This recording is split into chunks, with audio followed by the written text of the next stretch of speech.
Hey everyone, how's it going? Jason Pacheco here with Matthew Reddy, Millennial Real Talk, Episode 2, #1 podcast in the world. Keep the momentum going. Like, share, subscribe, you know. So, Matthew, what's up? How's your week going? I heard you got a project on Unit 2, your property there. Yeah, so if for those of you just listening in, I own a 2-unit. I live in the first floor, rent out the second floor. And I just had a leak into my unit from their bathroom where the shower is. The bathrooms are right on top of each other. So I have a shower remodel going on up there, and, I'd say paying pretty... Yeah, I heard you're paying an arm and a leg for this. Yeah, so just to do the shower remodel, should I get in? Yeah, let them hear it. Let them hear your tip here. Yeah. So we're spending, so right now I am spending $13,000 to do it, but...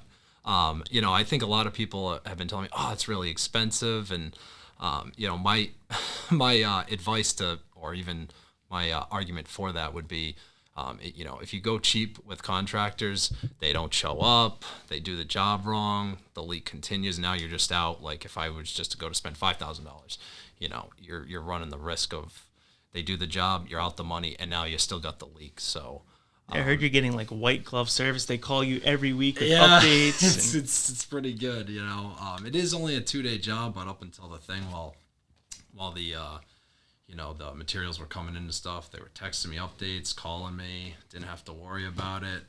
Not chasing them around. I've had some bad experience. I don't think Jay's had any yet, but I've had some bad experiences. Well, with one of your real estate transactions, I remember a funny quick story here. Matt's seller had to get rid of an oil tank that was underground, so Matt got a contractor there. And final walkthrough, the guy texted Matt, hey, everything's all set. Matt went to the final walkthrough, and the buyers are still asking where the oil tank is. Matt's like, I'm not sure. He said it was all set. Should be above ground. Long story short, Matt reaches out to the contractor. He said, I didn't put the tank in. It's going to be in tomorrow. Matt's like, you told me it was all done. He goes, yeah, I know. I thought it was. So we had a closing that day. So that's just a lack of communication. One of many stories. I'm sure everyone had tons of bad experience with contractors, but it sounds like Matt's saying the way to go is overpay a little and get the good service. Yeah, for sure. I mean, too, and touching base on what you were saying about that one, too, was, I was trying to go above and beyond for my client, trying to handle the contractor, and, it ended up going a little south, just because little piece of advice for real estate agents out there. I know kind of how I kind of think to handle things is you want to take it, which I think, I know what Matt did. He wanted to show the customer service that he offers, find the contractor, communicate to the contractor, and relay everything to the seller so the seller didn't have to worry about it. But now, if the contractor's late, client, seller, Matt's trying to keep happy, will message Matt, contractor's not here, where is he? Matt's the middleman now. Now he made himself the middleman. Contractor forgot to put the oil tank in. Seller messages Matt, what's going on? Why isn't there an oil tank? I heard we're not closing today. Again, Matt looks like the bad guy, where he really wanted to be the good guy. So I always advise, if you have to get someone a contractor for your project, for a seller or buyer, give the seller or buyer the phone number and say you give them a call. Let them communicate. Take yourself out of it. You don't want to be the middleman. You might, because at the end of the day, if it doesn't work out, they're going to be mad at you and want to leave you a bad review when it was the contractor. Right? Did you feel that way? Yeah, I felt that way. I think, too, I mean, I thought I had over-communicated with him. I had, text messages going, double checking in with him every day. And, even still, I mean, they can say whatever they want, but, if until the job's actually done, everything's in, they're running off doing other jobs. And again, this is for not just contractors, even like... And not all contractors. Yeah, not all contractors. I mean, like I said, right now I have, the guys doing my bathroom, the shower, I mean, they really are like clockwork. So, and, even you want to vet, just like you would a real estate agent, loan officer, anyone, you just want to make sure you do your research and stuff like that. So, episode 2 is about first-time home buyers. Gonna want to try and kind of, not gonna get too much into detail, but just some quick tips, maybe what the first 3 steps in the transaction looks like. First step in the home buying process. So if you're behind your screen right now and you thought about buying a home, but you're just so overwhelmed, scared, don't even know where to start, first place normally someone reaches out to is a real estate agent, right? Would you agree? Yeah, first point of contact is usually a real estate agent. And now if someone does reach out to you, what would you do? First-time home buyer, never bought anything, nervous. What's the first step? How do you advise that person, your client? So usually I personally like to meet up with them, try to schedule, if they can't, over Skype, Teams, something like that, and just kind of talk to them about the home buying process. Any questions they might have before we get started, I'll talk about the whole process with them, how it's going to go, things like that. I think the in-person thing, especially for someone that's nervous and has a lot of questions, and then from there I would talk to them. That would be kind of part of it. Set them up with a good loan officer. But you're nervous buying a house. You meet with the realtor at a coffee shop or on a Zoom call. There's no charge. The realtor's going to sit down with you, go over some very brief information, and they're most likely going to deflect you or turn you to one of their trusted loan officers that they gel with, work well with, and trust to do the loan. So pre-approval. So sounds scary. Doesn't cost anything to try. You can try and get pre-approved. The worst case scenario is you can't get pre-approved. And it's actually a good thing because you might find out your credit's worse than you thought, or something, you owe more debt somewhere that you didn't even think you owed, and you're just going to get put on the right track for free. You're not doing anything. You're not paying them for a pre-approval. Yeah, I think a lot of people, I've had even some of my clients that have already closed now too. When they first came to me, I don't want to spend money, getting a pre-approval. And I we know obviously, but it's, I think a lot of people don't know that it doesn't actually cost any money to get pre-approved. I mean, you can, until you really close, get into closing costs later, but, you're not paying a loan officer anything, to get pre-approved. So. Right. And now just a quick tip here. You hear, I need a pre-approval letter or a pre-qualification letter. Two different things. You want to get the pre-approval letter. It's really, again, I'm not a loan officer. He's not a loan officer. So anything we're about to say is just from our knowledge of being in the business, but you're only going to get the best source if you actually speak to a loan officer.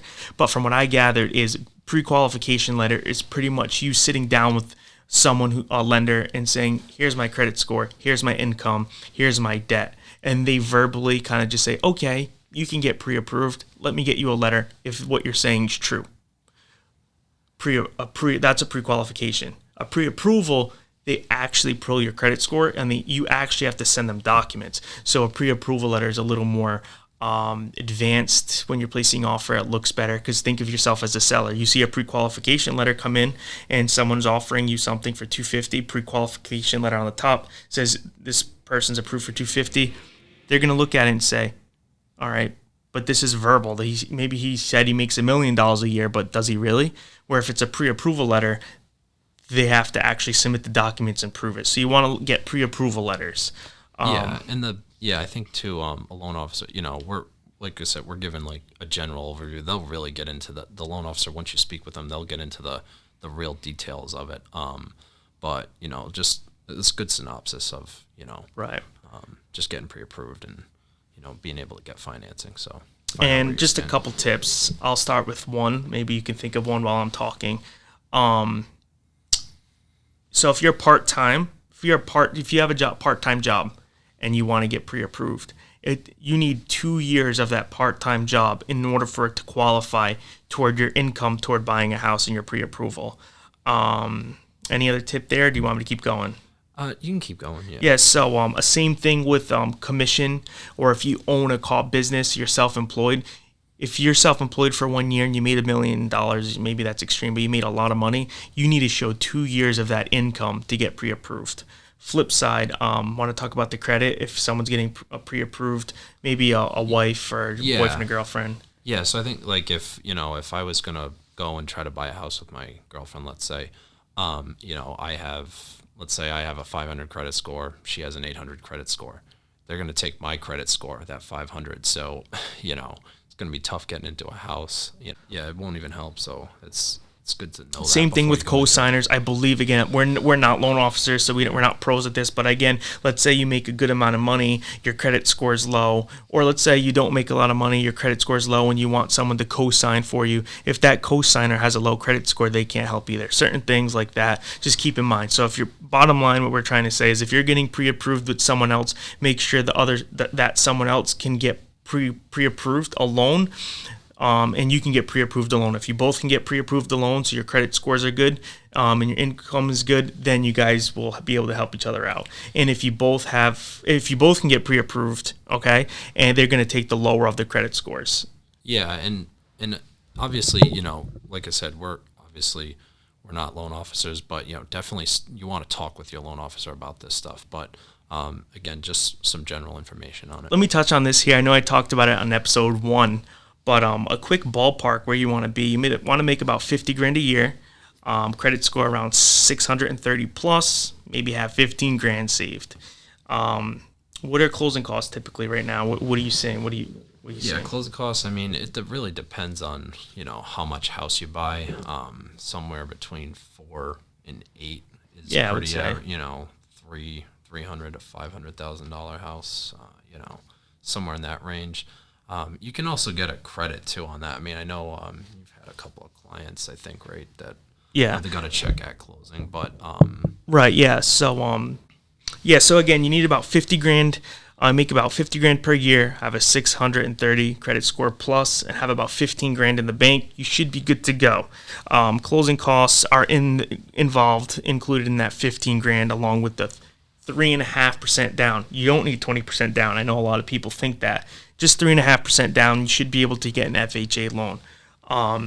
You can also, like Matt had said, if you place an offer for a house that's $250,000, you can ask the sellers. Let's say it's listed for $250,000, and you want the sellers to pay for some of your closing costs because you don't want to wipe out $15,000. You want to save maybe $6,000 in the bank because you want to do some updates. You can say, "Hey seller, I know you're listed for $250,000. I'm gonna offer $255,000. Give you an extra $5,000, but pay me that back at the closing to pay down some of my closing costs." Yeah, I think what that does too is just, an extra $5,000 over 30 years. I mean, again, no exact figures, but an extra 20, 30, $40 a month, right? And you get to keep $5,000 in your pocket. That $5,000 is more valuable, I think, than an extra $20, $30, depending on, $5,000. That's over 30 years. It's, monthly, that's nothing. So I think it's more important that you keep the money in your pocket. Repairs, updates, being a homeowner, the list goes on. Yeah. So there's actually some good first-time home buyer programs out there too. True story, about a month ago in Lincoln, Rhode Island, I closed on a house I was with the buyer, representing the buyer. He actually got paid, I think it was $2,000 or so. He got paid $2,000 and got the keys to the house. So he didn't even bring anything to the table at all. So there's a bunch of different options out there. So again, you make $50,000 a year. Your credit score is about 630. You have about $15,000 in the bank. You could potentially get another $2,000 to buy a house. Again, you have to qualify for this, but these options are out there. So it's free to speak to a lender. So never hesitate to try and get pre-approved and try and see what options you actually do qualify for. Anything else you want to touch on the pre-approval process or step there? No, that's it. I think we covered a good amount. Yeah. So buying a property comes with a lot. Just want to touch on. You get pre-approved. The lender's going to put you in a situation where you actually can afford the house. The bank does not want to lend you money and foreclose on you. The banks are in business to lend, not to own property and foreclose and take your property from you. So step one, don't be like, I might not be able to afford it. Well, if you can't afford it, you won't get pre-approved for it. Yeah, they'll let you know. Yeah, exactly. Once you submit all those documents and income, all that stuff, they'll let you know. They want to lend to you. It's exactly just collect the interest and that's it. Yeah. Another thing, another concern we hear all the time. Oh, I don't want to buy a house in bad condition. What if I buy something that needs a lot of work? I'm worried. Well, they have the inspection, right? Yeah. So yeah, I mean, there's going to be a home inspection. I'm a bit, I know a lot in the market over the last year, a lot of people are waiving them. I think that's a bad idea. I wouldn't do it on my own home personally. I can't speak for Jay, but I wouldn't do it on my own home, and I think they're really important. So yeah, there's going to be an inspection. If you're working with a good real estate agent, they'll advise you to get one, and things that come up if there's needs a new roof, a boiler, big things. Obviously, some people they don't like the color of the countertops or the paint. We feel like we've had some clients like that. That's not really something you can negotiate. I mean, you could try anything. I mean, but they're not gonna remodel your house for you before you walk out. Before you move in. So unless it's new construction, that's about it. New construction, yes. Yeah. So we wiped out your fear of, am I going to be able to afford this? Wiped out your